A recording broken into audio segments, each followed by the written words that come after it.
Hello friends, this video is to kind of walk you through some reminders and things to think about when you're putting together your works cited for your third presentation. So remember your third presentation, like all of our presentations, needs to be in MLA format. I do expect to see in-text citations or citations on your slides where you've pulled specific information from your resources. And I do expect to see a works cited at the end of your presentation where your sources are in MLA format and listed in alphabetical order. That's kind of what MLA format requires. So again, I just kind of want to walk you through an easy way to do this. When I was in school, y'all, we had to memorize MLA format. We had to know exactly how to put these things together. Either you could use the manual or just from your head. But now, thank goodness, 2020, we have some really helpful resources that streamline this process. MLA is a little bit finicky. It's a little bit picky. So you want to make sure that you are completing your citations correctly, both in text and your citations for the end of the project. So what I like to do, I'm going to close that. I recommend using EasyBib or CitationNet to help you generate your works cited.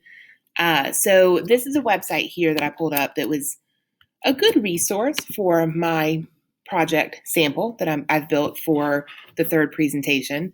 I use some of the information from this in my slides, but also just as a general reference for the Yemeni crisis. That's what my presentation is on. So what I do is I copy the MLA or the citation, the resource, and then I go over to EasyBib.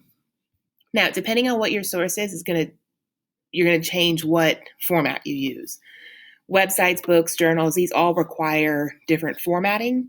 If you use a video from YouTube, you'd want to find that formatting option. They put the top 3 here. And most likely for this project, you're going to use a website or a book, maybe a YouTube video, because there is good information out there about things like current crises.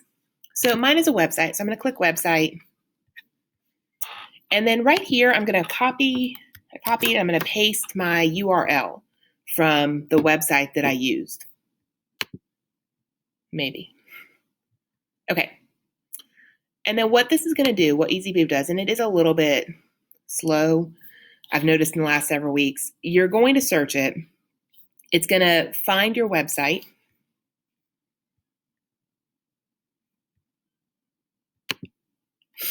You don't have to buy EasyBib Plus. You can use the free resource.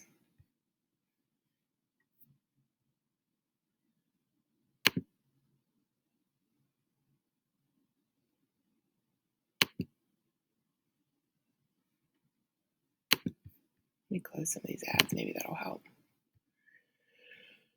Okay, so now it's searching my source. When I look at what it's found, this does appear to be the resource that I was using. So I'm going to click Cite.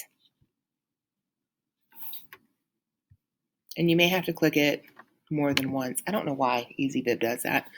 Other ones that might be helpful will be like CitationNet. They will also generate citations for you. Okay, it's going to give you the information it was able to pull from the website. So when I look here, I can see that it's got the article title. I can see the URL, the website title.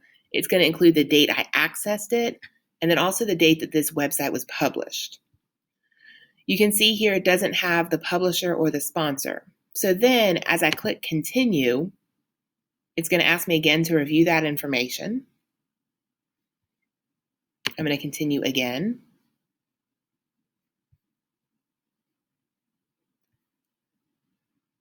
Okay.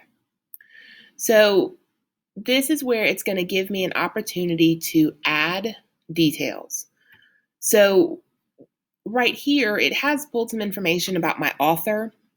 When I look at the website,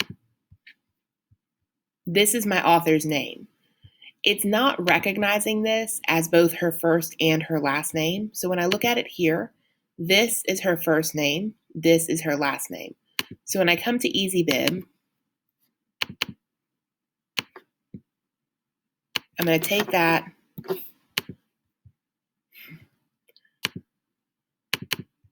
It really is user-friendly, y'all, if I can get it to work. And it might be my computer. I'm going to highlight this.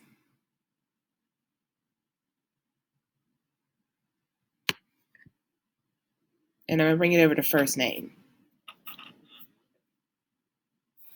Now, it's got some extra stuff here that I don't need, so I'm going to delete that. So you may need to clean up a few places on your citation.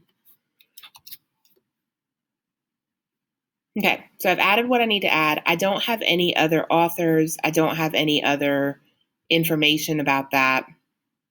So then I'm going to look back through, make sure everything looks correct. I'm going to complete citation.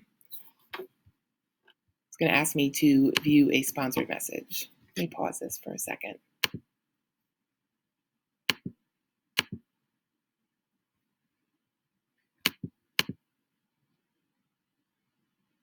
Y'all may get to view this with me. Cartwheels on.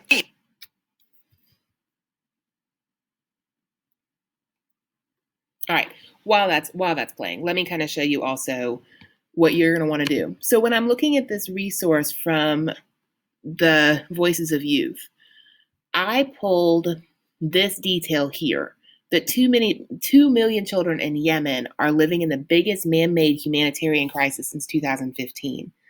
What I'm going to want to do, the title of this is Yemeni Crisis, the Casualty of Education. So when I come over to my PowerPoint,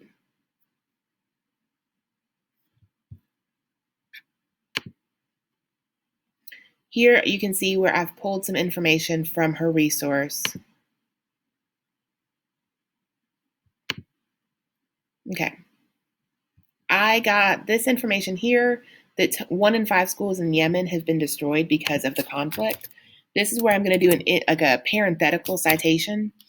With this, because on my works cited, the first thing that's going to be on my citation is her last name.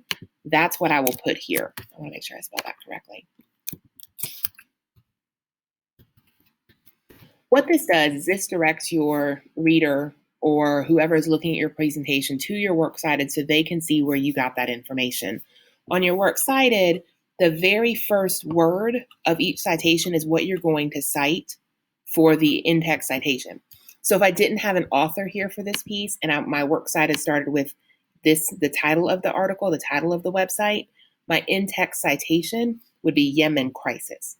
That way my reader or whoever's viewing my presentation knows what resource to look at on my works cited. So again, if it's a book or an article where you have page numbers, you would put your page numbers here. I do not because it's a website, so I'm going to put her last name. Let me go back to EasyBib and see if it's cooperating. Not quite. I've got 10 more seconds. Okay, so looking through this detail here about the Article 26 of the Universal Declaration of Human Rights, that information came from this website right here. And these are all of the universal human rights. Y'all, this is a fascinating document. I encourage everyone to read this, look through this, know what our human rights are in this world, regardless of religion, ethnicity, race, gender, all of that. Like, we have human rights. So anyway, this article or website doesn't have a specific author. So on my works cited, it wouldn't be author's name and then article name. It would just start with article name. So here I have Universal Declaration of Human Rights. So at this resource here is where I got that fact. I'm going to put my quote or my parentheses, and I'm going to put the quote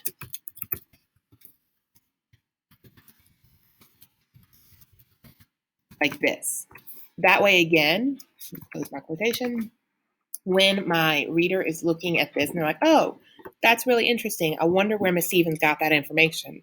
I've told them, and then they can go to my works cited, see the URL, click on it, and link over to it. It is important that you put the date you accessed this information, as well as the date that the information was published, if you can find it. The date of access is important, and you have to be able to put that because websites change, y'all. Websites go up, they come down, they can be edited, they can be, redesigned. So your date of access will help if your reader goes and they're looking at this website and they're like, man, I can't find that information, but they said they got it here. They can look back through the cache or they can look to see if the website has changed. So again, this is about protecting your academic integrity. you need to make sure that you are putting all of the information for your citation into each citation. Okay. Thank you, EasyBib. So it's going to ask me again to finalize my details since I did make some changes.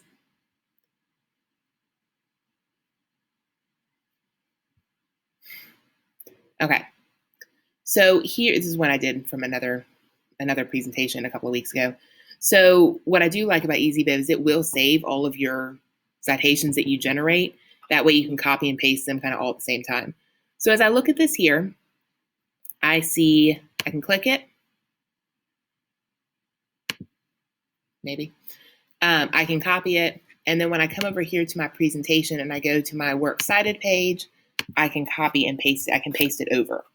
Okay. And again, once I do that, I like to create my citations as I use the resources because sometimes I forget to write down what the resource was, or I forget to bookmark it, or I go back to that website and it's changed or it's not accessible anymore. So I like to create my citations as I use my resources. So let's say I have 5 or 6 different resources here. All of the formatting has been done. Now I just have to go through and make sure they're in alphabetical order.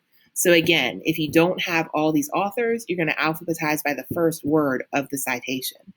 I'm going to finish putting this together for you, and my sample presentation will be published on D2L. I've uploaded a video about MLA citation for you.